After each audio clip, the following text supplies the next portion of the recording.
Thank you. What would you do if I told you that 7 years of your life were going to disappear? Not all at once, not stolen by a person, not lost to illness or accident, just quietly drained away, 1 minute at a time, one scroll at a time. For most of us, this isn't a what if, it's a realistic forecast. According to the global life expectancy for average individuals, we're looking to live to be about 73 years of age. And of those 73 years, we're currently on track to spend 21 years of life on screens, just on screens alone. And of those 21 years, 7 are going to be spent just on social media. I want to let that sink in for just a moment. 7 years on social media. That's 7 years not spent with loved ones, 7 years of missed opportunities and experiences. And the most challenging part is that many of us don't even realize that it's happening. If you've ever been in the ocean, you might know the feeling that I'm about to describe. You're standing there knee-deep, maybe enjoying yourself, feeling safe, and suddenly you feel it, a tug beneath your feet. Not from the waves that you can see, but from a current that you can't. That's a riptide. And riptides can be very dangerous. They have the power to pull people from the shallows to their deaths. Sometimes this can happen all at once. Other times it can be a bit more undetectable, pulling someone a few feet first and then a few feet more. But social media can be similar. We may open our phones just to check a message, and then we tap a notification, and before we know it, we're scrolling, potentially for hours, doom scrolling. We may look up hours later and wonder, where did my time go? How did I get here? Kind of coming up for air, if you will. How many of you have experienced something like this? Just by a show of hands.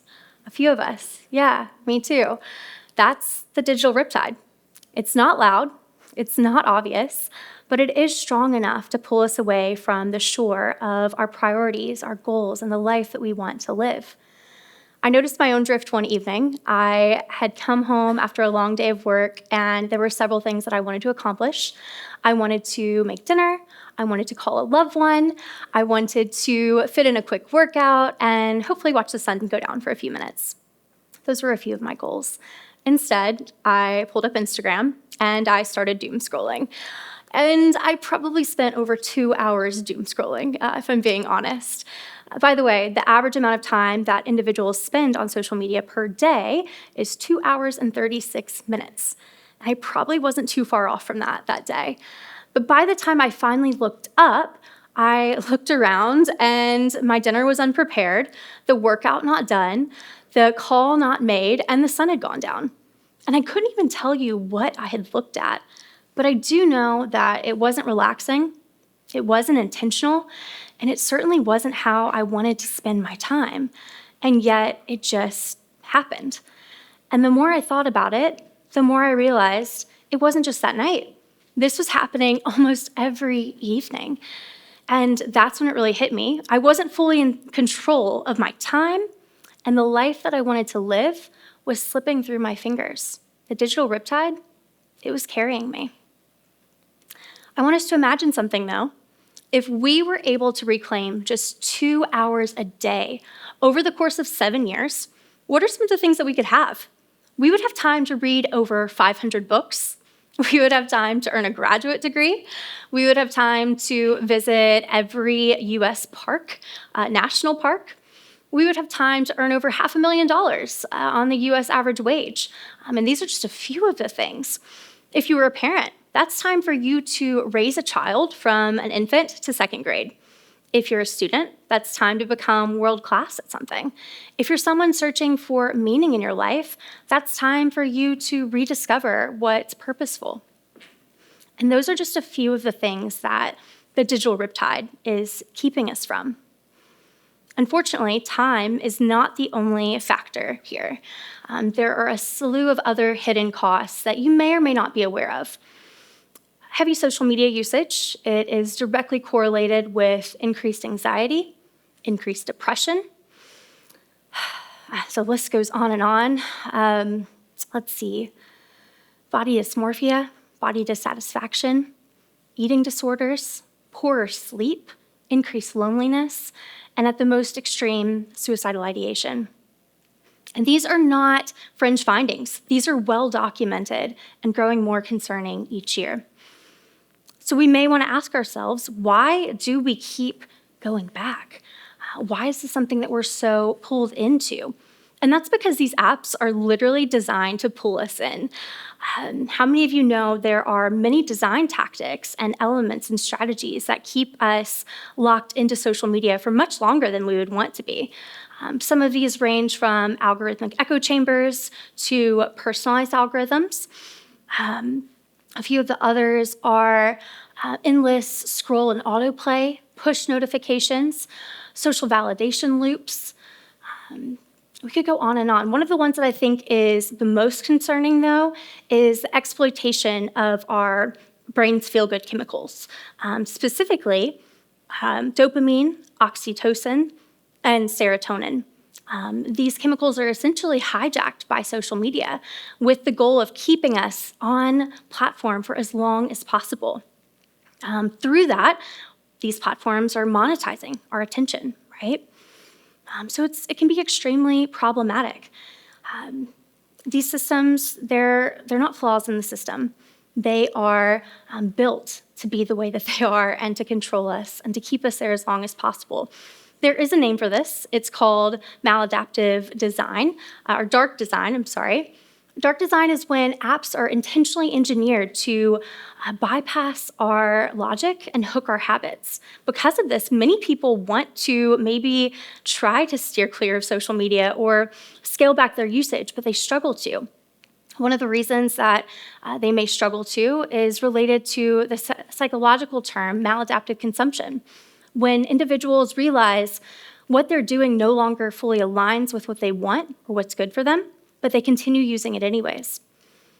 That's why I started researching and publishing in an area called social media wellness. Social media wellness is not about quitting technology altogether. I'm not saying we need to do that. You don't need to throw away your phone or delete all of your apps. That would be extreme. But it is about reconnecting with awareness of where your time is going. It's about clarity. It's about making sure that the life you're living is aligned with your priorities, your values, and that it's supporting your well-being. Social media, it can be dangerous. So can the ocean. There's riptides in the ocean, and there are digital riptides on social media. Both can be powerful, and with that risk comes this need to try our best to determine how social media is impacting us. If it is pulling you away from the shore of the life that you actually want to live, then the question becomes, how will I swim intentionally sideways out of the digital riptide? One way that we can swim out of the digital riptide and practice social media wellness is by doing a simple attention check. Social media wellness attention check, if you will. And I want to make time and space for us to do that together today. So, if you will, I want you to close your eyes with me, and I want you to envision and think about how much time you spent on social media just yesterday. Okay? Once you have that number in your mind, I want you to multiply that by 2. Okay? Why are we doing that? Most of us underestimate our usage, so this will kind of help us get a more objective number. You can open your eyes now. If you were to multiply that by 365, where would your number be? I want you to think about that for a moment, because I do want us to realize what our social media usage looks like over the course of at least 1 year. Before I move on, I want to bring your attention to 2 other elements. Of course, the practice that we just did was an estimate, but if you're someone like me who likes data and likes to have a more objective understanding of where your time is going, the screen time application is a wonderful way to do that. Raise your hand if you've heard of the screen time application or if you have that turned on your phone. Good, a lot of us. If you don't, it's really simple. I encourage you to turn it on. It can help you have a better understanding of where your time is going using your phone, specifically on social media. I also want to ask another question to the audience. How many of you know someone or are someone who was born after the year 2000? Just a quick show of hands? Okay, which should all be good. If you were born after the year 2000, you fall into the age cohort of either Gen Z or Gen Alpha. These individuals are digital natives. These are people who have grown up with technology at the tip of their fingers. They've always had access to screens. And so when we're talking about usage for these generations, we're looking at double or triple the time for them. So before, when I mentioned 21 years on screens, that's 42 years on screens for them of their lifetime. When I mentioned 7 years on social media, that's 14 years on social media for them. But how many of you know that the only behavior that we're fully in control of is our own? So I invite you to ask yourself today, am I comfortable with my social media usage? How does it make me feel? I'm going to sit with that for just a moment. And is that how you want to be spending your life? Please know this is not about shame, it's not about judgment, but it is about awareness, because that's the first step towards agency and positive change. When it comes to social media wellness, we just talked about one of the ways that you can lean into that. Doing a screen time check-in is not the only way, though I do encourage you to continue doing that from day to day, maybe once a week. Do a check-in with yourself, maybe your friends, your family, and see where your time is and if you're comfortable with that. You can also add a screen time widget to your home screen. So every time you swipe up onto your phone, one of the first things that you see is how much time you've spent on social media. That can be a great tool. There's lots of practices and little shifts that you can make in your behavior that ultimately can bring you closer to this place of well-being. A few other shifts, or tips and tricks rather, could be avoiding starting and ending your day with social media. That can be detrimental. Maybe unfollowing some accounts that drain you. Another thing you could do is avoid keeping your phone on the table when you're in meetings or meal times with family, friends. Something that I particularly love is, not love, but it's definitely a good trick and it's helped me, is the intentional time blocking. So I will put my phone in another room for a predetermined amount of time and force myself to be fully disconnected and engaged with what I'm doing. It might not sound like rocket science, and it's not, but it does really help me be that much more productive and intentional with my time, whether I'm working on something or spending time with people that I love. In the very least, I encourage you to replace doom scrolling with something that restores you, and that can be different for all of us. Maybe it's taking 15 minutes and instead of scrolling, you're going on a quick walk. Maybe you're praying, meditating, calling someone that you care about, fitting in a quick workout. I don't know, it could look different for everybody. But do know that these are not meant to be rigid rules. They're more invitations to escape the drift and to live a life that is actually in line with the one that you want. Social media, it's not the enemy.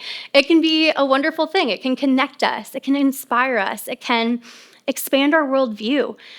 It might even be the way that some of you have found this very talk. But please know that social media should serve you. It should not steal from you. It should support your values, your priorities, and your well-being. That's the heart of social media wellness. Because your time, it's too important. Your life is too precious, and what matters most is too important to surrender to a current that you didn't choose. The life that you truly want is not inside your phone. It's in the moments you reclaim, and this is what it means to escape the digital riptide. Thank you.